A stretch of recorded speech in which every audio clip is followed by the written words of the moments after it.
ہے آیت نمبر 25 تک 4 لیکچر ہو گئے تھے، یہ 5واں لیکچر ہے، اور میں تھوڑا سا پچھلے لیکچر سے اس کو ملا دیتا ہوں اور بات پوری سمجھ میں آ جائے گی۔ ان اللہ لا یستحیی ان یضرب مثلا ما بعودہ، اگر آپ لوگوں کے پاس قرآن ہے تو قرآن میں دیکھتی جائیے، زیادہ اچھا لگے گا۔ میں اس وقت نکالنے میں مجھے ٹائم لگ جائے گا۔ اللہ شرماتا نہیں ہے، یہی سے بات شروع ہوئی ہے۔ اصل میں اللہ تبارک و تعالیٰ نے اپنی اس کتاب ہدایت میں آپ لوگوں کو مثال دے کر سمجھایا تھا، اور ابھی پچھلے لیکچر میں 2 مثالیں دی تھیں، آیت نمبر 18، 19، 20۔ اس میں ان 2 آیتوں میں یہ تھا، اگر قرآن ہے تو سامنے رکھیے گا، مثلہم کمثل الذی استوقد نارا، یعنی ان منافقین کی مثال ایسی ہے کہ ہم آگ جلا دیں، اور اس کے بعد پھر پوری بات بتائی گئی تھی۔ تو قرآن سے کچھ تھوڑی سی روشنی ملتی ہے، ورنہ پھر یہ گونگے بہرے ہو جاتے ہیں۔ اسی طریقے سے دوسری آیت میں مثال دی جا رہی تھی کہ منافقین کچھ اپنا فائدہ دیکھ کر ساتھ ہو جاتے ہیں، ورنہ پھر رک جاتے ہیں۔ اچھا، اسی طریقے سے ایک حدیث کا مفہوم ہے کہ یہ دنیا جو ہے مکھی کے پر کے برابر بھی نہیں ہے، اس لیے ظالموں اور کافروں کو دے دی گئی ہے، مومنوں کو اس دنیا کے بدلے جنت ملے گی۔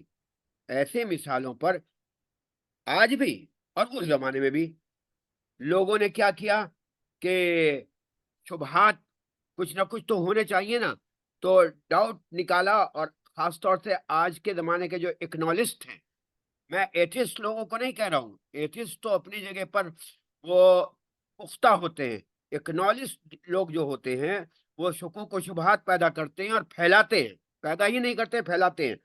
وہ کہنے لگے تمہارا اللہ تبارک و تعالیٰ جب اتنا گریٹ ہے، اتنا عظیم ہے، تو اس سے تو گریٹ باتیں کرنی چاہیے۔ شیکسپیئر کو دیکھو، وہ کتنی اہم باتیں کرتا ہے، افلاطون، سقراط، بوقراط، یہ جتنے بڑے بڑے فلسفی ہوئے ہیں بڑی اہم باتیں کرتے ہیں، اور تمہارا خدا یہ مکھی مچھر کی مثالیں دے رہا ہے۔ تو یہ جان کر ایک شبہ پیدا کیا، اس کا اللہ تبارک و تعالیٰ جواب دے رہا ہے کہ میں تمہارے اسٹینڈرڈ کی باتیں تمہیں سمجھانے کی کوشش کر رہا ہوں، یعنی یہ حقیقتاً میرا اسٹینڈرڈ نہیں ہے، لیکن تمہارا جو اسٹینڈرڈ ہے اس کے حساب سے میں تمہیں بتا رہا ہوں، اور اس کے باوجود تم میری ہدایات سے کچھ حاصل نہیں کر پا رہے ہو، بلکہ گمراہی کی طرف جا رہے ہو۔ اسی لیے اس قرآن نے آگے ابھی آیا ہے، ابھی تزین نے پڑھا ہے، فَأَمَّا الَّذِينَ كَفَرُوا مَاذَا أَرَادَ اللَّهُ بِهَذَا مَثَلًا۔ کاش میں قرآن آپ لوگوں کو دکھا ہی دوں، کیونکہ بہت سی لڑکیوں نے قرآن نہیں کھولا ہوگا۔ چلیے، آپ لوگوں کے پاس، جس کے پاس ہے وہ قرآن کھول کے دیکھ لیں۔ یہ کافروں نے اور اکنالسٹ ٹائپ کے لوگوں نے کہا ماذا اراد اللہ بہذا مسئلہ، ارے ان مثالوں سے اللہ کی کیا مراد ہے؟ اور جو اچھے لوگ تھے تو انہوں نے کہا انہ الحق، یہی صحیح ہے، جو اللہ تعالیٰ نے کہہ دیا وہی صحیح ہے۔ یہ آپ لوگوں نے پہلے بھی پڑھا ہوگا کہ کچھ چیزیں ایسی ہیں جو اگر آپ کے عقل میں نہیں بھی آ رہی ہیں، اور وہ غیب کی چیزیں ہیں، ماورا، قدیم یعنی آپ کے ذہن سے بھی آگے کی چیزیں ہیں، اس کو اگر آپ قبول کر لیں گے تو یہی تو ایمان بالغیب ہے۔ چھوٹا سا واقعہ بتاتا ہوں، جب معراج کا واقعہ ہوا، آج کل تو خیر کوئی بات نہیں، آج کل تو کہا جا سکتا ہے کہ ہاں فلانا راکٹ جو ہے وہ چاند پر گیا۔ اس زمانے میں مکے میں حضور نے جب یہ بتلایا کہ میں معراج تک گیا اور میں بیت المقدس گیا، وہی مسجد اقصیٰ جس کے بارے میں 2 ہفتوں سے بتا رہا ہوں اسرائیل کے متعلق، وہاں گیا تو لوگوں نے کیا کہا تھا حضرت ابوبکر سے، راستے میں وہ ملے، اے ابوبکر اب تمہارا معاذ اللہ تمہارا دوست جو ہے بالکل ہی پاگل ہو گیا ہے، وہ یہ کہہ رہا ہے، بھول گئے، دیکھو ہاں تو وہ یہ کہہ رہا ہے، معاذ اللہ وہ یہ کہہ رہا ہے کہ میں تو معراج ہوا آیا، میں تو 7 آسمانوں سے اوپر تک گیا، میں تو بیت الاقصیٰ بھی گیا، اور بیت المقدس بھی گیا، مسجد اقصیٰ بھی گیا۔ تو ظاہر کی بات ہے سب ٹھٹا اڑا رہے تھے، مذاق اڑا رہے تھے۔ آج کل تو شاید مان بھی جائیں، کیونکہ بھائی راکٹ اتنی تیز چل سکتا ہے۔ تو حضرت ابو بکر نے ایک لمحہ دیر نہیں کی، ایک لمحہ، کہنے لیں یہ کس نے کہا؟ میرے دوست نے کہا، محمد صلی اللہ علیہ وسلم نے۔ سب نے کہا ہاں ہاں وہی کہہ رہا ہے۔ کہنے لیں گے اگر وہ کہہ رہے ہیں تو میں تصدیق کرتا ہوں، خلاص، کوئی دلیل نہیں، کچھ نہیں، بغیر دلیل بغیر اپیل کے کہہ دیا کہ جب میرا دوست یہ کہہ رہا ہے محمد صلی اللہ علیہ وسلم تو میں یقین کرتا ہوں، وہ یقیناً گئے ہوں گے اوپر۔ اسی دن سے ان کا نام تصدیق یعنی صدیق پڑ گیا، صدیق اکبر۔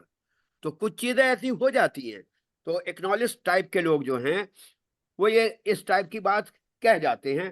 اسی لیے قرآن سے بہت سے لوگ فائدہ اٹھانے کے بجائے اور ہدایت یافتہ ہونے کے بجائے غلط تھیوری، غلط نظریات، غلط سوچ، غلط جو افکار ہیں ان کی وجہ سے قرآن سے گمراہ ہو جاتے ہیں۔ اسی لیے قرآن میں یہ لفظ آیا یضل بہ ما یشاء، قرآن کے ذریعے سے بہت سے لوگ گمراہ ہو جاتے ہیں۔ اب میں نام لینے کی ضرورت نہیں، چاہے وہ وسیم رضوی ہوں، اور میں اچھا نہیں لگتا ہے کہ جاوید صاحب وغیرہ کا میں نام لوں، کسی بھی ایتھیلسٹ کا میں نام نہیں لینا چاہتا ہوں، لیکن قرآن کی وجہ سے گمراہ ہو جاتے ہیں۔ عقل سلیم اگر یعنی وہاں تک کام کر جائے تو قرآن سمجھ میں آ جائے، لیکن اس کی وجہ سے گمراہ ہو جاتے ہیں، اور قرآنی مقصد سے ہٹ کر قرآن کا مختلف انداز سے استعمال شروع کر دیتے ہیں۔ یہ کون لوگ کرتے ہیں کہ قرآن سے محبت بھی ہے، اور قرآن سے محبت ہی نہیں ہے بلکہ قرآن کو اچھا بھی سمجھتے ہیں، لیکن اس کا یوزنگ جو ہے، اس کا استعمال جو ہے وہ بالکل الٹا کر دیتے ہیں یا غلط کر دیتے ہیں۔ میں آپ کو ایک قریبی مثال دیتا ہوں، سمجھ میں آ جائے گی۔ گلاب کا پھول کس لیے ہوتا ہے؟ ذرا آپ لوگ بتائیں۔ لڑکیاں تو بڑی خوشی سے بتائیں گی کیونکہ اس میں ایک جمالیاتی حص ہوتی ہے۔ اس کو اگر کوئی گلاب کا پھول آپ کو پیش کرے گا تو یہ ایک اشارہ ہے کہ بھائی آپ کو گویا وہ اچھے نظروں سے دیکھ رہا ہے۔ تو گلاب کا پھول سونگھنے کے لیے ہوتا ہے، ذہنی بشاشت کے لیے ہوتا ہے۔ اب اگر کوئی یہ کرے کہ گلاب کا پھول توڑ کر اور اس کے اندر چینی اور گڑ وغیرہ ڈال کر اس کا گلقند بنا لیا جائے، سمجھ رہے ہیں؟ اور گلقند بنتا ہے، خود میں نے کھایا ہے، دیون میں موجود ہے، اور بہت سے حکیموں کے یہاں گلقند ہوتا ہے۔ گلقند بنا لیا جائے، ہمدرد دواخانے میں بھی گلقند ہوتا ہے۔ تو گلقند بنا لیا جائے، اور اب آپ کہیں کہ گلاب کے پھول کا کیا ہم نے استعمال کیا، واہ واہ، گلقند سے یہ فائدے ہیں۔ میرے سے زیادہ جو وہاں کے حکیم ہیں یا جو ہمدرد میں ہیں وہ جانتے ہیں کہ گلقند کے کتنے فائدے ہیں۔ بالکل ہیں فائدے، ہم یہ نہیں کہہ رہے ہیں، لیکن گلاب کا پھول کیا واقعی گلقند بنانے کے لیے ہے یا وہ سونگھنے کے لیے ہے؟ سمجھ میں آ رہا ہے مثال؟ یہی معاملہ قرآن کے ساتھ ہے۔ اور وہ لوگ جو کہہ دیتے ہیں کہ ماذا اراد اللہ بہذا، مطلب وہ قرآن کو قسم کھانے کے لیے یوز کر لیتے ہیں۔ یعنی دیکھیے کہاں کہاں یوز ہو رہا ہے۔ قرآن قسم کھانے کے لیے یوز ہو رہا ہے، قرآن جہیز میں دینے کے لیے یوز ہو رہا ہے، قرآن خانی کے لیے یوز ہوتا ہے، آل نکالنے کے لیے یوز کرتے ہیں، اور یا پھر تعویذ گنڈوں کے لیے یوز کر لیتے ہیں، قرآن سے بیماریوں کا علاج نکال لیتے ہیں، اور پھر تعویذوں کے ذریعے سے جناب پیسے بھی بناتے ہیں۔ کچھ لوگ تراویح پڑھنے میں مول تول کر لیتے ہیں، قرآن خوانی کرنے میں فرمائشیں کر لیتے ہیں، چونکہ وہ جانتے ہیں کہ ہم نے تو قرآن حفظ کر رکھا ہے، قرآن پڑھ رکھا ہے، جبکہ قرآن کلیئر کہہ رہا ہے لا تشترو بآیاتی، میری آیات کو مت بیچو۔ ہم یہ نہیں کہتے ہیں کہ قرآن سے شفا نہیں ہوتا، قرآن سے شفا بھی ہوتا ہے، قرآن سے یہ چیزیں جو ہیں فوائد نکل سکتے ہیں، لیکن قرآن کا مقصد حقیقی یہ نہیں ہے۔ قرآن ایک زندہ جاوید معجزہ ہے، اللہ کا کلام ہے۔ میری بہنوں ذرا غور کریں، یہ صرف اور صرف انسان ہی پڑھ سکتا ہے جناب، یہ نہ جانور پڑھ سکتے ہیں۔ 18 کروڑ مخلوق ہے، کوئی مخلوق اللہ کے اس کلام کو اپنی زبان سے ادا نہیں کر سکتی ہے۔ حضرت جبرائیل ضرور ادا کرتے تھے، لیکن تمام فرشتے بھی نہیں ادا کر سکتے، جنات بھی نہیں ادا کر سکتے ہیں، جانور نہیں ادا کر سکتے، کوئی مخلوق ادا نہیں کر سکتی۔ یہ شرف حاصل ہوا ہے کس کو؟ اس اشرف المخلوقات کو۔ اشرف المخلوقات اسی لیے بنا ہے کہ اللہ کا کلام جو ہے وہ اپنی زبان پر جاری کر سکتا ہے، اس کے ہر لفظ میں بے شمار فائدے ہیں۔ علماء کا اندازہ ہے کہ تقریباً 1000 آیات، 1000 آیات، یہ جدید علماء کی بات کہہ رہا ہوں، پرانے نہیں، جس میں سائنسی مسائل حل ہو سکتے ہیں۔ میں آپ کو ایک چھوٹا سا واقعہ بتاتا ہوں، اور حق یعنی کوئی اس میں مبالغہ رائے نہیں. وہ میں واقعہ آپ کو بتا رہا ہوں. کیا ہے وہ واقعہ؟ کہ جنگ آزادی کے سلسلے میں شیخ الہند نے مولانا عبید اللہ سندھی کو کہاں بھیجا؟ رشیا بھیجا تھا. رشیا میں لینن، آپ لوگ شاید پڑھی لکھی ہیں، آپ لوگ سب جانتی ہوں گی کہ مارکس اور لینن نے کمیونزم کا اسٹارٹ کیا تھا. تو لینن جو ہے وہ ایک پلر تھا کمیونزم کا. تو مولانا نے اس کو معاشیات کی آیات سمجھائیں، معاشیات اکنامکس کو کہتے ہیں. وہ کرسی سے اٹھ گیا اور کہا آپ کی کتاب میں تو اتنا یعنی اکنامکس کا پورا سسٹم موجود ہے، آپ کی کتاب میں اکنامکس کا پورا سسٹم موجود ہے، تو لہذا اس کو اگر آپ جاری کر دیں گے، بس اسے لاگو کرنا ہے. وہ بیچارے خاموش ہو گئے، کیونکہ ہم مسلمانوں کو خود نہیں معلوم کہ قرآن میں کیا کیا ہے.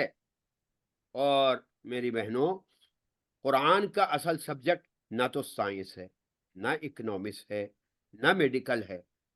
نکال دیتے ہیں لیکن یہ اس کا اصل سبجیکٹ اور اصل مقصد نہیں ہے. اب چھوٹے سے آپ اسٹوڈنٹ ہیں، میچور مائنڈیڈ ہیں، ایک دو چیزیں میں بتا دیتا ہوں. 17ویں پارے میں ایک لفظ آتا ہے کانتا رتقا ففتقناہما. اس کا واضح اس زمانے، پرانے زمانے میں تو اس کی دوسرے انداز سے تفسیر ہوئی تھی، لیکن واضح تفسیر ہو چکی ہے.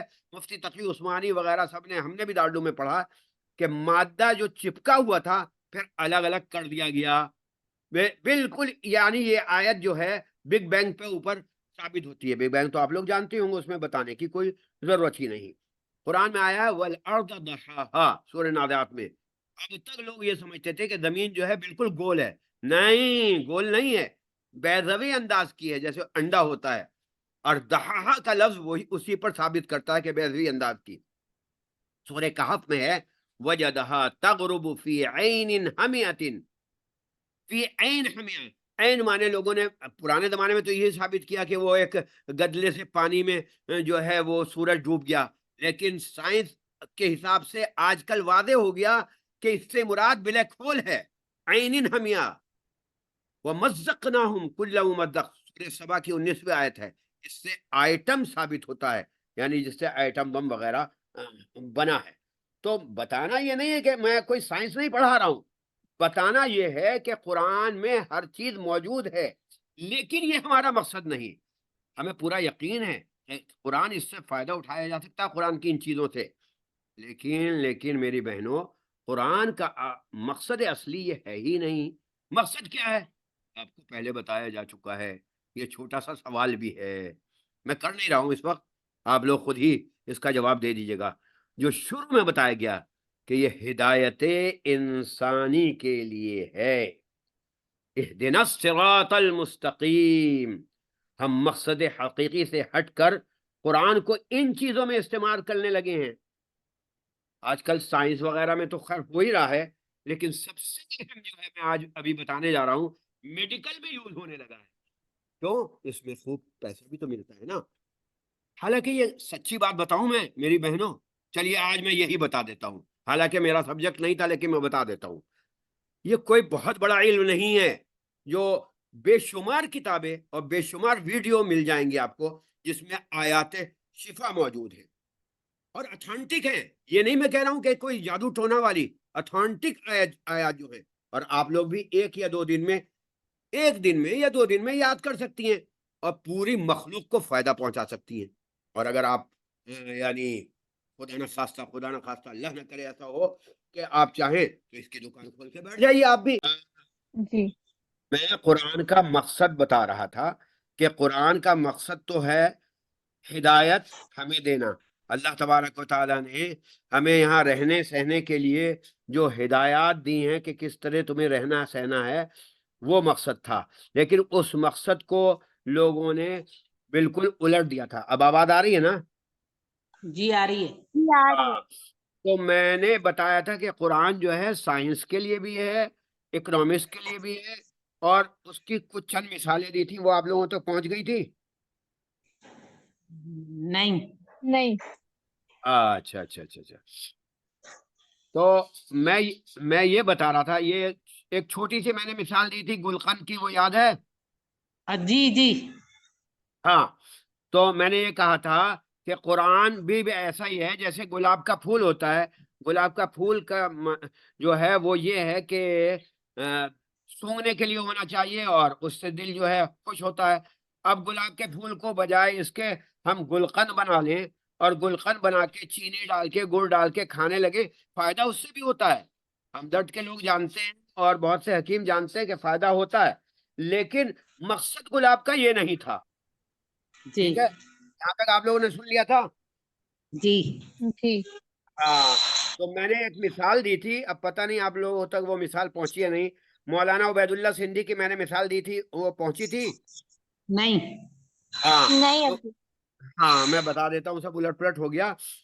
میں نے یہ مثال دی تھی کہ جنگ آزادی میں مولانا عبید اللہ سندھی رشیا گئے تھے. تو جنگ آزادی یعنی یہاں سے آزادی کے سلسلے میں، تو رشیا میں لینن تھے، اور آپ لوگ جانتے ہیں مارکس اور لینن جو کمیونزم کے بہت بڑے پلر مانے جاتے ہیں. تو ان کے پاس گئے تو وہ کرسی سے اٹھ گئے اور کہا کہ آپ کی کتاب میں، کتاب اللہ میں اکنامکس کا پورا سسٹم موجود ہے، تو پھر آپ اس کو کیوں نہیں لاگو کرتے ہیں؟ تو ظاہر ہے وہ بیچارے خاموش ہو گئے کہ وہ کیا لاگو کر سکے، کیونکہ ظاہر سی بات ہے کہ خود ہم لوگ جو ہیں وہ قرآن کے بارے میں نہیں جانتے، غیر لوگ جو ہیں وہ جانتے ہیں. تو یہ میں نے بتایا تھا، اور ساتھ میں تھوڑی سی ایک دو مثال دی تھی، وہ آپ لوگوں تک پہنچی تھی یا نہیں؟ ہیلو، آواز آ رہی ہے؟ نہیں، مثالیں نہیں پہنچی تھی. اچھا، تو پھر دوبارہ سے سن لیجئے، ایک دو مثال اور دے دیتا ہوں، ٹائم تو لگے گا. تو مثال میں نے یہ دی تھی کہ قرآن کو آپ یہ نہ سمجھیں کہ قرآن میں کچھ نہیں ہے، بہت کچھ ہے. ہمارے علماء نے تقریباً 1000 آیات تو بتائی ہیں کہ سائنس کے میں فائدہ دیں گی، لیکن سائنس کے لیے قرآن اترا نہیں ہے، لیکن فائدہ دیتی ہیں. اب مثال کے طور پہ 17ویں پارے میں آیا ہے کانتا رتقن ففتقناہما. اس کا مطلب یہ ہے کہ پہلے مادہ میٹر جو تھا وہ چپکا ہوا تھا، پھر الگ الگ کر دیا، اور بگ بینگ آپ لوگ جانتی ہیں، بگ بینگ والا جو فارمولا ہے وہ سارا کا سارا ان آیات میں موجود ہے، کیونکہ یہ زندہ جاوید جو ہے قرآن جو ہے ایک زندہ جاوید کلام ہے. اور میں نے یہ بھی بتایا تھا کہ ہم اشرف المخلوقات کیوں ہیں، یہ پہنچی تھی بات؟ جی کہ اس لیے کہ ہم قرآن جو ہے باقاعدہ جو ہے قرآن ہم خود پڑھتے ہیں، پڑھ لیتے ہیں، تو یہ بات پہنچ گئی تھی. اسی طریقے جی سے جی میں نے ایک دو مثال اور بھی دی تھی. اب وہ ذہن سے بہرحال نکل گئی، لیکن یہ ہے کہ قرآن میں مثال کے طور پر یہ بھی آیا ہے وَمَزَّقْنَاهُمْ كُلَّ مُمَزَّقٍ، یعنی اس کا ترجمہ اور مفہوم جو ہے اس سے ہم ایٹم بم کا کی وضاحت کر سکتے ہیں. ایٹم کی قرآن میں سورہ نازعات میں آیا ہے وَالْأَرْضَ دَحَاهَا. دحاہا کے معنی آتے ہیں کہ زمین جو ہے بیضوی انداز کی ہے، بیضوی کہتے ہیں انڈے والے انداز کی. پرانے زمانے میں یہ کہا جاتا تھا کہ زمین گول ہے. اس سے پہلے تو چپٹی کہتے تھے. ہیلو، آواز آ رہی ہے نہیں؟ پہلے یہ بتائیں. آ رہی ہے. جی لیکن اب چپٹی نہیں، اب لوگوں نے بتایا ہے سائنسدانوں نے کہ بیضوی ہے، اور قرآن میں پہلے سے موجود تھا کہ وہ انڈے جیسے انداز کی ہے. قرآن میں آیا ہے سورہ کہف میں وَجَدَهَا تَغْرُبُ فِي عَيْنٍ مُّسْفِرَةٍ، یعنی ذوالقرنین جو ہے ایسی جگہ پہنچ گئے تھے جہاں سورج جو ہے. پھر چلی گئی آواز آپ کی.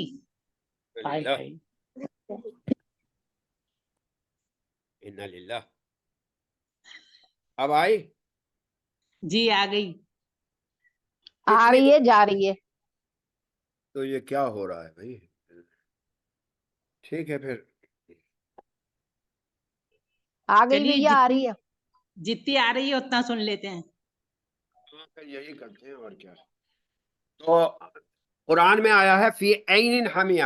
عین حمیہ کی صحیح معنی یعنی ابھی جو واضح ہوئے ہیں وہ بالکل بلیک ہول اس سے ثابت ہو جاتا ہے فی عین حمیہ سے. تو بہرحال میں یہ بتا رہا تھا کہ قرآن کے اندر جو ہیں وہ ہر چیز ہے، اور خاص طور سے آج کل جو ہے لوگوں نے کیا کیا ہے، اس سے میڈیکل یعنی آیات شفا سے کیا کیا ہے، طب اور میڈیکل کا یوز کر لیا ہے. جو قرآن پڑھنے والے ہیں، جو حافظ قرآن ہیں، وہ کیا کرنے لگے ہیں؟ تعویذ گنڈے. ٹھیک ہے، ہمیں یقین ہے کہ قرآن کی جو آیات ہیں وہ شفا والی ہیں، اور شفا ہوتا ہے. خود میں نے بھی پڑھی ہیں بہت سی آیات، اور اس سے الحمدللہ شفا ہو رہا ہے. آپ کے سامنے موجود ہے کہ کینسر کا مرض ہے، اس کے باوجود بھی الحمدللہ زندہ ہوں، سب کچھ ٹھیک ٹھاک چل رہا ہے. تو اس کا مطلب یہ کہ قرآن کے اندر شفا ہے. لیکن انہی قرآن کی آیات کو اگر ہم دھندا بنا لیں، جسے کہتے ہیں ہم دھندا بنا لیں، یا مقصد اصلی سے ہٹ جائیں، تو پھر وہی ہو جائے گا ماذا اراد اللہ بہذا مسئلہ. اسی سے آہستہ آہستہ ہم قرآن سے دور ہوتے چلے جائیں گے. قرآن تو پڑھ لیں گے، قرآن پڑھ لیں گے، لیکن قرآن سے دور ہو جائیں گے. میں نے بتایا تھا کہ قرآن میں آیات شفا موجود ہیں. اور اگر میں نے یہ بھی بتایا تھا کہ چلیے میں ایسا کر کے بتاتا ہوں آپ کو معلومات کے طور پر. یہ مت سمجھیے کہ آپ اس سے آپ دھندا کرنے لگے یا دکان کھول لیں، لیکن معلومات کے طور پر ہمارا یقین کامل ہے. میں نے بتایا تھا کہ یقین ہے کہ ان سے شفا ہوتی ہے، اور یقین ہونا یہ بہت بڑی بات ہے. میں نے ایک مثال دی تھی، پتہ نہیں آپ لوگوں تک پہنچی تھی یا نہیں. حضرت ابوبکر کی معراج کی مثال آپ لوگوں تک پہنچی تھی؟ جی پہنچ گئی تھی. بس تو ٹھیک ہے، میں بار بار بتانے کی ضرورت نہیں. اب میں آپ کو مختصراً وہ چیزیں بتا رہا ہوں کہ جس سے آپ غلط فائدہ بھی اٹھا سکتی ہیں اور صحیح فائدہ بھی اٹھا سکتی ہیں. مثال کے طور پہ سورہ فاتحہ جو ہے وہ جہاں اور جب بھی پڑھی جائے گی وہ آیت شفا ہے، اور اس سے شفا ہوگی. البقرہ ہے، اس سے وہ اگر آپ پڑھیں گے. پھر آواز گئی. آپ بتاتے جائیے، جب آواز آ جائے تو بتا دیجیے. آ گئی. آ گئی. ہاں، تو سورہ بقرہ کی تلاوت سے شیطان گھر سے بھاگ جاتا ہے. سورہ کہف کو جب آپ پڑھیں گے تو دجال کے فتنوں سے محفوظ رہیں گے. سورہ دخان اگر آپ پڑھیں گے تو تمام مشکلات دور ہو جائیں گی. سورہ حجرات اگر آپ پڑھیں گے تو خیر و برکت گھر میں آئے گی. سورہ واقعہ اگر آپ پڑھیں گے تو کبھی بھی ایسا نہیں ہوگا کہ وہ شخص جو ہے فاقہ کرے، یعنی اس کا جاب لگ جائے گا. سورہ ملک اگر رات میں پڑھیں گے تو عذاب قبر سے محفوظ رہیں گے. سورہ مزمل اگر پڑھیں گے تو تمام مشکلات سے آپ کو آسانی مل جائے گی. سورہ انشرح، علم نشرح، چھوٹی سی صورت ہے، اگر آپ اپنے مال پر جو آپ کو تنخواہ وغیرہ ملی ہے اس پر پڑھ کر دم کر دیں گے تو برکت ہوگی. سورہ جاسیہ اگر کوئی بیچارہ انتقال کر رہا ہے، پریشانیوں میں ہے، اس پر پڑھ کے دم کر دیں، آسانی ہوگی.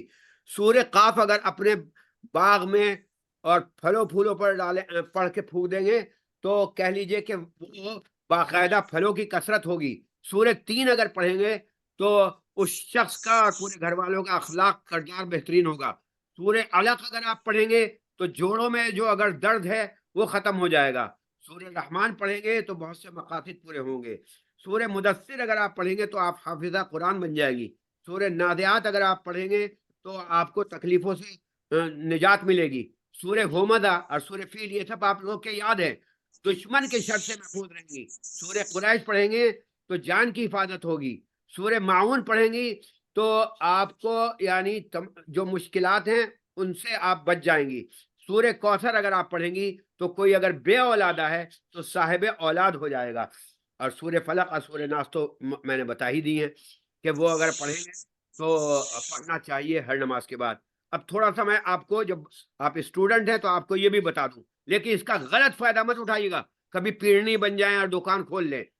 الگ الگ آیات بھی بتا دیتا ہوں. سر میں اگر درد ہے تو آپ پڑھ لیجئے واقیم الوزن بالقسط ولا تخسروا المیزان، یہ سورہ رحمان کی آیت ہے. دانت میں اگر درد ہے تو سورہ انعام کی آیت ہے لکل نبأ مستقر وسوف تعلمون. آواز آ رہی ہے؟ جی آ رہی ہے. ہاں. آنکھ میں درد ہے تو سورہ قاف کی آیت ہے فکشفنا عنک غطاءک فبصرک اليوم حدید. اور اگر پیٹ جی میں درد ہے تو سورہ لہب تبت یدا ابی لہب 7 بار پڑھ لیجئے.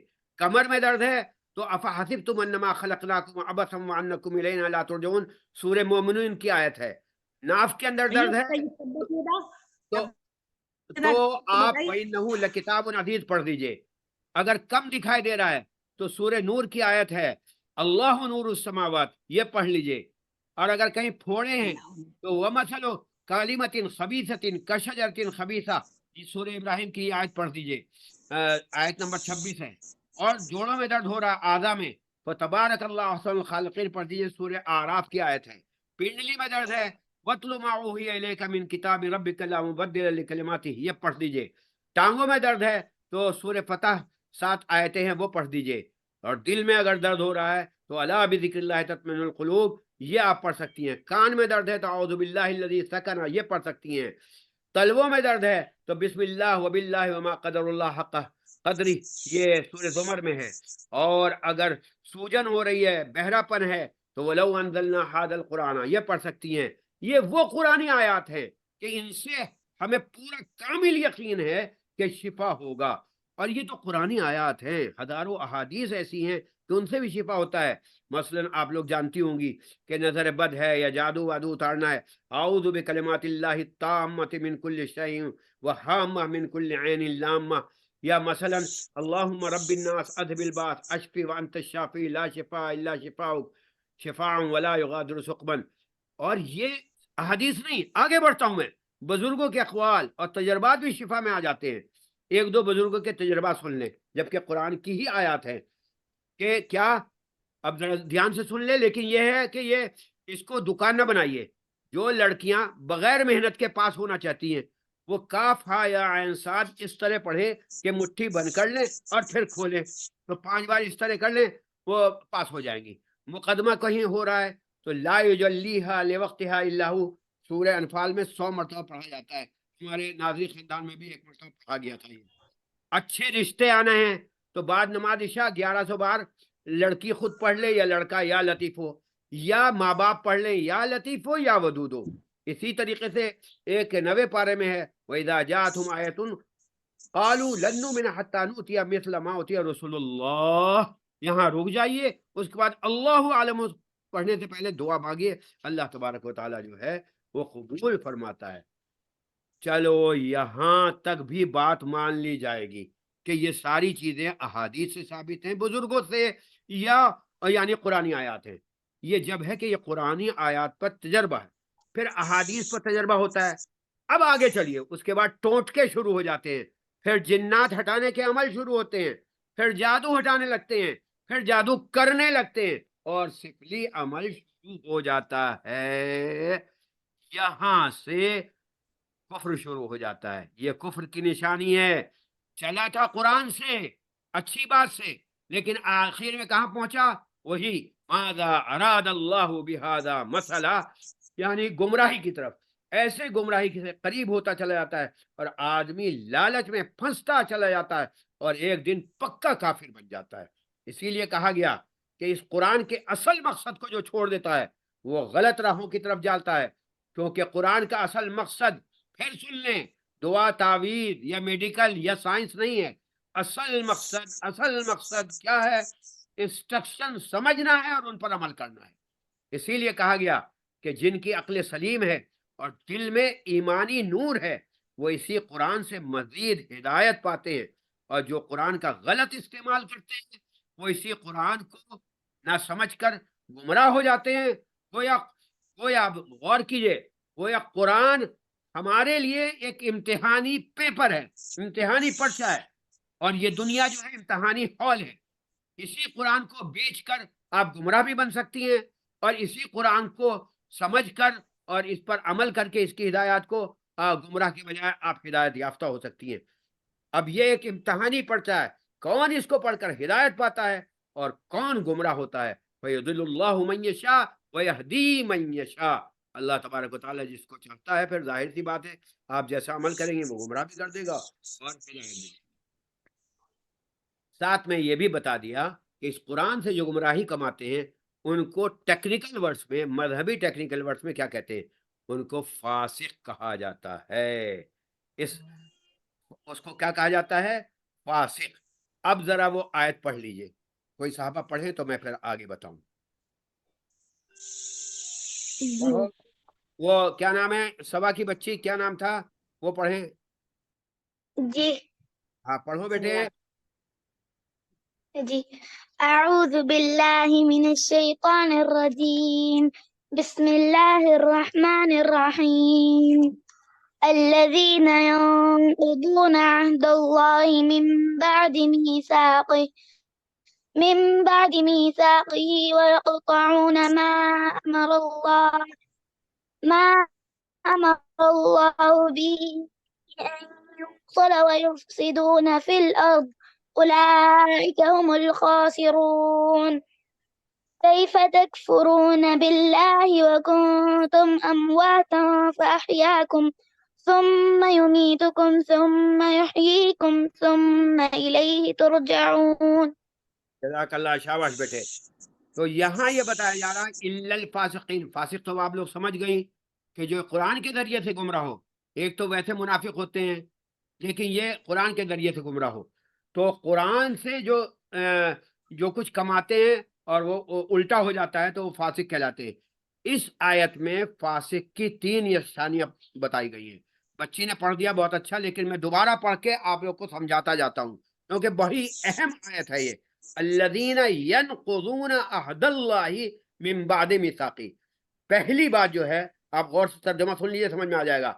اور ہم لوگ اپنے اپنے دلوں میں جھانکتے جائیں کہ یہ باتیں ہم میں ہیں یا نہیں، کہ یہ برائیاں اگر ہم میں ہیں تو ہم فاسق ہیں، اگر نہیں ہیں تو اللہ کا شکر ادا کیجیے. میں نے یادداشت کے طور پر پیپر بھی بھیج دیا ہے. آدھا گھنٹے بعد وہ پیپر بند ہو جائے گا، اس میں لکھ بھی دیجیے گا. چلیے 1 گھنٹے بعد اللہ کی پناہ مانگیے اور شیطانی وسوسوں سے بچیے. نمبر 1 سنیے، الذین ینقضون، پکے وعدے کے بعد بھی وعدہ خلافی کرنا. ہم لوگ تو سمجھتے ہیں یار یہ تو کوئی بات ہی نہیں، دوستوں میں بھی ایسے مذاق میں وعدہ کر لیتے ہیں، ہاں بھائی کل تمہیں آئس کریم کھلائیں گے. چھوٹا سا میں مثال دے رہا ہوں. اور اس کے بعد بچوں سے وعدہ کر لیتے ہیں، ہاں بچے کل تمہارے کھلونا دلائیں گے. وعدہ چاہے بچوں سے یا قوموں سے ہو، وعدہ خلافی اگر کر رہے ہیں تو یہ فاسق ہونے کی نمبر اول نشانی ہے. اب سوچ لیجئے کہ ہم وعدہ توڑنا ہمارے لیے کیا بنا ہوا ہے، یہ تو بالکل ایک کھیل ہے. نمبر 2، یہ بڑا اہم ہے خاص طور سے ہم انڈین لوگوں کے لیے. کیا ہے؟ وَيَقْطَعُونَ مَا أَمَرَ اللَّهُ بِهِ أَن يُوصَلَ، اور قطع کر دیتے ہیں، توڑ دیتے ہیں جو کچھ اللہ نے حکم دیا صلہ رحمی میں. نمبر 2، رشتہ داروں سے صلہ رحمی نہ کرنا. یہ عام بات ہے ہمارے یہاں، کوئی بات ہی نہیں. ارے وہ فلانا ہم سے خود نہیں بولتا تو ہم کیا بولیں گے، فلانا کا جو رویہ ہے وہ اچھا نہیں ہے. خلوص دل سے ایک دوسرے سے ہمدردی نہ کرنا. ہمدردی کرتے ہیں، جتاتے ہیں، لیکن دکھاوے کے لیے. رشتہ داروں کا خیال نہ کرنا، ان کے ہر غم اور ہر خوشی میں دل سے شامل نہ ہونا بلکہ دکھاوا کرنا. اللہ سے ڈر کر نہیں بلکہ سماج سے ڈر کر رشتہ داروں سے ملنا، یا بس دکھاوے کا خیال رکھنا، یا رشتہ داروں کے غلط رویوں کے مقابل اپنا رویہ بھی خراب کرنا، یا دوسروں کو نیچا دکھا کر اپنا بڑا پن ظاہر کرنا. یا اگر ہم اس قابل ہیں کہ کسی کی مالی مدد کر سکتے ہیں، مدد کے بجائے اس میں ہیلے بہانے کرنا، یا رشتہ داروں کو زندگی کی دوڑ میں آگے نہ بڑھنے دینا اور رکاوٹ بن جانا، جبکہ ہم سفارش یا کسی اور ذریعے سے ان کی مدد کے قابل ہیں. جناب یہی تو وَيَقْطَعُونَ مَا أَمَرَ اللَّهُ ہے، یعنی اللہ کا حکم توڑنا ہے. یہ ہے دوسری نشانی فاسق ہونے کی. ہاں آواز آ رہی ہے؟ اب آخری نشانی سمجھ لیجئے، وَيُفْسِدُونَ فِي الْأَرْضِ أُولَٰئِكَ هُمُ الْخَاسِرُونَ. آخری بات. ہیلو، آواز آ رہی ہے؟ جی آ رہی ہے. جی آخری نشانی سمجھیے جو بہت ہی خطرناک ہے، یعنی پورے خاندان میں. ذرا غور کیجئے گا، اللہ نہ کرے ہمارے یہاں ہو کسی کے یہاں، لیکن اگر کسی کے یہاں بھی ہے تو وہ غلط. یعنی پورے خاندان میں لڑائیاں کرنا، لڑائیاں کروانا، پورے ملک میں لڑائیاں کروا دینا. یہ ہوتا ہے، بلکہ پوری زمین میں اپنے عمل سے، اپنے خیالات سے فساد پھیلانا. آج کل بہت ٹی وی پر اس ٹائپ کی چیزیں آتی ہیں کہ جس سے فساد پھیلتا ہے، کوئی معلومات نہیں ہوتی. ادھر ادھر کی باتیں کر کے برائیاں پھیلانا، دلوں میں بغض اور کینہ رکھنا، دوسروں کے دلوں میں بغض اور کینہ ڈال دینا. یہ سب اتنی خطرناک چیزیں ہیں کہ اپنے آپ کو مسلمان کہنے والا در حقیقت، میں تو کانپ جاتا ہوں یہ کہتے ہوئے، در حقیقت وہ کافر ہے. کیونکہ آگے آ رہا ہے لفظ کیف تکفرون، ابھی بچے نے پڑھا ہے. آیت میں صاف اشارہ ہے جس میں یہ 3 برائیاں، یہ 3 کوالٹیز ہوں گی، وہ کافر ہے. گویا اللہ کا انسٹرکشن نہ ماننے والا فاسق ہے اور فاسق کافر ہے. اگلی آیت میں اسی بات کی طرف اشارہ کر دیا گیا، لیکن اللہ تعالیٰ کا ایک خاص انداز ہے، ایک خاص انداز سے اس نے کہا ڈائریکٹ یہ نہیں کہا انت کافر تم کافر ہو، بلکہ کہا کیف تکفرون باللہ تم کافر کیسے بن سکتے ہو۔ اب یہاں میری وہ اسٹوڈنٹ جو میرے سے پڑھ رہی ہیں میچور مائنڈیڈ ہیں، وہ ٹیکنیکل ورڈ بتانے جا رہا ہوں، وہ دھیان سے سنیں، بہت دھیان سے، یہ امتحان میں ہی ضرور آئے گا۔ ایسے اشارے کو کہتے ہیں اشارۃ النص، یعنی ٹیکسٹ میں سے اشارہ نکال لینا، یعنی ڈائریکٹ لفظ یہ نہیں کافر ہو گئے، بلکہ کیف تکفرون۔ یہ میں آپ کو ایک چھوٹی سی مثال دیتا ہوں، آپ لوگ سب سمجھ جائیں گے، یعنی کلیئر نہیں ہے۔ کیا مطلب؟ جیسے آپ اپنے بچے سے کہتے ہیں گڈ بوائے وہ ہے، اچھا بچہ وہ ہے کہ جو صبح اٹھے گا، فریش ہوگا، اس کے بعد صبح بریک فاسٹ کرے گا، گڈ بوائے وہ ہوگا، وہ اچھا بچہ ہے جو صبح اسکول جائے گا، بغیر روئے جائے گا۔ اس میں آپ کہنا کیا چاہ رہے ہیں؟ کہ وہ صبح اسکول جائے، فریش ہو جائے، بریک فاسٹ کرے، لیکن آپ حکم نہیں دے رہے ہیں، اشارہ دے رہے ہیں۔ اللہ تبارک و تعالیٰ کا بھی یہی انداز ہے۔ اب میں اپنی ان لڑکیوں سے پوچھتا ہوں جنہوں نے تلخیص قرآنی کا 5 لیکچر سن لیے ہیں، آپ کو اللہ تبارک و تعالیٰ نے ڈائریکٹ کلیئر کوئی ابھی تک حکم دیا؟ جی ہاں دیا ہے، آیت نمبر 20 میں، یا ایھا الناس اعبدوا، اے لوگوں عبادت کرو۔ عبادت کرنے کا ڈائریکٹ حکم ہے، اور باقی جو ہے وہ ڈائریکٹ نہیں ہے۔ اس عبادت کرنے کا جو ڈائریکٹ حکم ہے اس کو ٹیکنیکل ورڈز میں سن لو لڑکیوں، ٹیکنیکل ورڈز میں عبارت النص، یعنی ٹیکسٹ کی عبارت جو ہے وہ کہلاتی ہے۔ ایسے جو ہیں وہ بہت کم ہیں کہ ڈائریکٹ حکم ہو، اسی لیے میں نے کہا تھا یہ 500 سے بھی کم ہے۔ ہاں اشارت النص یعنی اشارے سے بہت سی چیزیں نکل آئیں گی، اس اشارے کا علماء نے بھی اور ہم مسلمانوں نے فائدہ اٹھایا ہے، کہ ڈائریکٹ تو ہے نہیں تو فائدہ اٹھایا ہے۔ فائدہ یہ کیا ہے اٹھایا، میں بتاتا ہوں۔ یہ جیسے یا ایھا الناس اعبدوا ہے، حکم دیا اللہ تعالیٰ نے، یہ عبارت النص کہلاتا ہے۔ اس کی بقیہ تفصیل جو ہے اقتضاء النص وغیرہ، یہ میں انشاءاللہ بتاؤں گا، کیونکہ آج ٹائم بھی نہیں رہا ہے اور میں تھک بھی گیا ہوں۔ یہاں تھوڑا سا میں بتا دوں، علماء نے ڈسکاؤنٹ لے لیا اشارہ سے، یعنی فاسق جو ہے تو کافر ہی، لیکن تھوڑا سا ڈسکاؤنٹ لیا۔ اب فاسق کی 3 قسمیں کر کے کفر سے بچایا ہے، ورنہ سبھی ہم لوگ وہ ہو جائیں۔ اب لڑکیوں غور سے سنو، پہلی قسم تغابی کہلاتی ہے۔ وہ کیا ہے؟ اللہ کی ہدایت نہ ماننا اور یعنی گناہ کبیرہ کرنا، لیکن وہ مسلمان ہے۔ آواز نہیں آ رہی آپ کی۔ کب سے؟ جیسے ہی نہ آئے بول دیا کرو، جیسے ہی نہ آئے بول دیا۔ ہیلو، اب آئی؟ ہمیں تو آ رہی ہے، ہمیں تو آ رہی ہے۔ جی آ رہی ہے، آ رہی ہاں، ہے، آ جب رہی ہے۔ جیسے ہی نہ آئے بول دو، تاکہ میں تھک جاؤں گا بار بار بولنے میں۔ علماء نے ڈسکاؤنٹ یہ نکالا ہے، یہاں سے سن رہی ہیں؟ جی ہاں آ رہی ہے۔ ہاں، پہلی قسم یہ بتائیے کہ جو گناہ کبیرہ کرتا ہے، یقیناً گناہ ہے، بہت بڑی بات ہے، گناہ کر رہا ہے وہ، لیکن وہ مسلمان ہے، وہ فاسق۔ دوسری قسم یہ ہے کہ وہ گناہوں کا عادی بن گیا ہے، یعنی وعدہ خلافی کرنے لگا وغیرہ وغیرہ، خوب عادی بن گیا۔ اس کو ٹیکنیکل ورڈز میں منہمک کہتے ہیں، مگر یہ بھی بہرحال مسلمان ہے، یعنی اگر اللہ سے توبہ کرے، معافی مانگے تو انشاءاللہ اللہ تبارک و تعالیٰ اسے معاف کر دیں گے، مسلمان ہے۔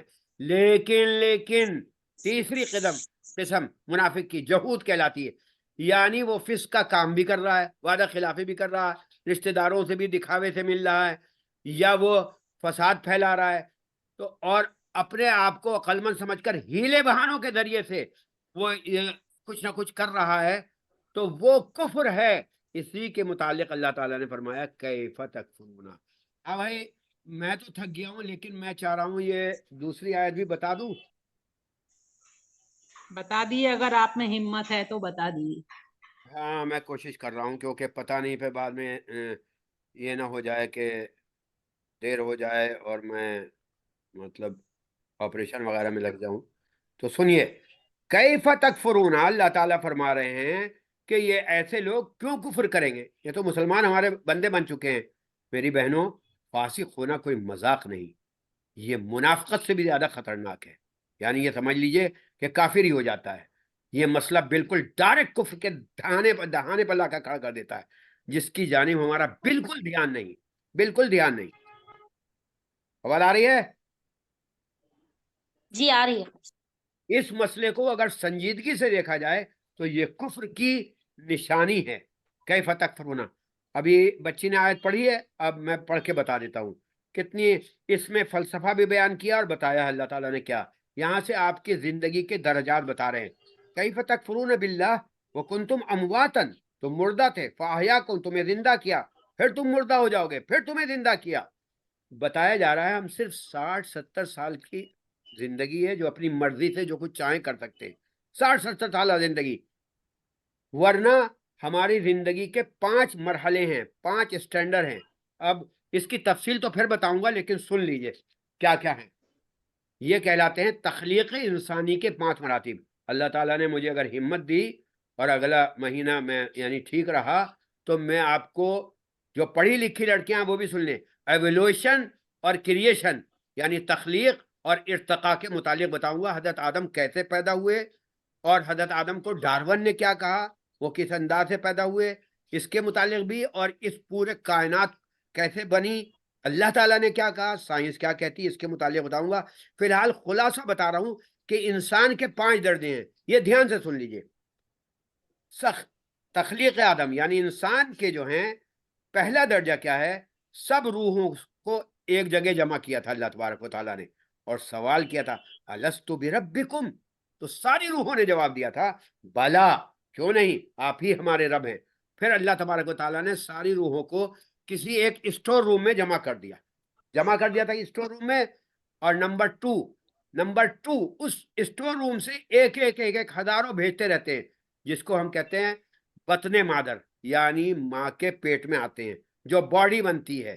اس میں 40 دن بعد وہی پرسنالٹی پھر آ جاتی ہے جو وہاں تھی نا، وہ پرسنالٹی آ جاتی ہے جس نے یہ جواب میں کہا تھا بلا کہ ہاں آپ ہی اپنے رب ہیں. پھر وہ پرسنالٹی نمبر 3 اس دنیا میں اپنی ایک شخصیت بنا کر آتی ہے اور اس امتحان حال میں آ کر بیٹھ جاتی ہے. 60-70 سال تک وہ امتحان دیتی ہے اور یہ اس کا اپنا یعنی اللہ تبارک و تعالیٰ اس کو خود اعتمادی دے دیتا ہے. جو بھی وہ کرے گا اللہ تبارک و تعالیٰ اس کا ساتھ دے گا. چوری بھی کرے گا نا تو پہلے منع کریں گے اس کا ضمیر، اس کے بعد کہے گا چلو ٹھیک ہے. یہ تو امتحان حال ہے.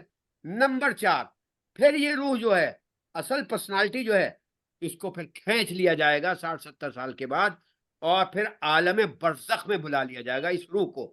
جسم یہاں رہ جائے گا، وہ 2-4 دن کے بعد گل جائے گا، سڑ جائے گا اور وہاں قیامت کا وہ انتظار کرے گی وہ روح. اور اس کے بعد آخری درجہ قیامت میں پھر سب کو زندہ کر کے رزلٹ سنایا جائے گا. یہ کہاں ہوگا؟ محشر میں جمع کیا جائے گا، جہاں رزلٹ کے حساب سے انعام اور سزا ملے گی. انعام بھی ملے گا، سزا ملے گی. اس پر پوری تفصیل پھر سے بتاؤں گا. اتنا یاد کر لیجئے کہ یہ 5 درجات ہیں، 5 مرحلے ہیں انسان کے لیے، سب مخلوق کے لیے نہیں. پہلا درجہ جو ہے وہ روحیں وہاں جمع ہوتی ہیں، اللہ تبارک و تعالیٰ نے ان سے پوچھا تھا.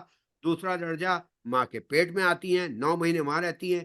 تیسرا درجہ اس دنیا میں آتی ہیں اور اختیار دے دیا جاتا ہے 60-70 سال تک. چوتھا درجہ پھر جسم الگ ہو جاتا ہے، وہ قبر میں گل سڑ جاتا ہے، لیکن روح جو ہے عالم برزخ میں چلی جاتی ہے اور انتظار کرتی ہے قیامت کا. اور 5واں درجہ قیامت میں پھر سب روحوں کو جمع کیا جائے گا اور وہاں کیسے جمع ہوں گی اور کیا حالات ہوں گے، کتنے انبیاء ہوں گے، اس کی میں تفصیل انشاءاللہ پھر بتاؤں گا. وجزاک اللہ خیر. ہاں کسی کو کچھ پوچھنا ہے تو 1-2 منٹ ہے، پوچھ لیں.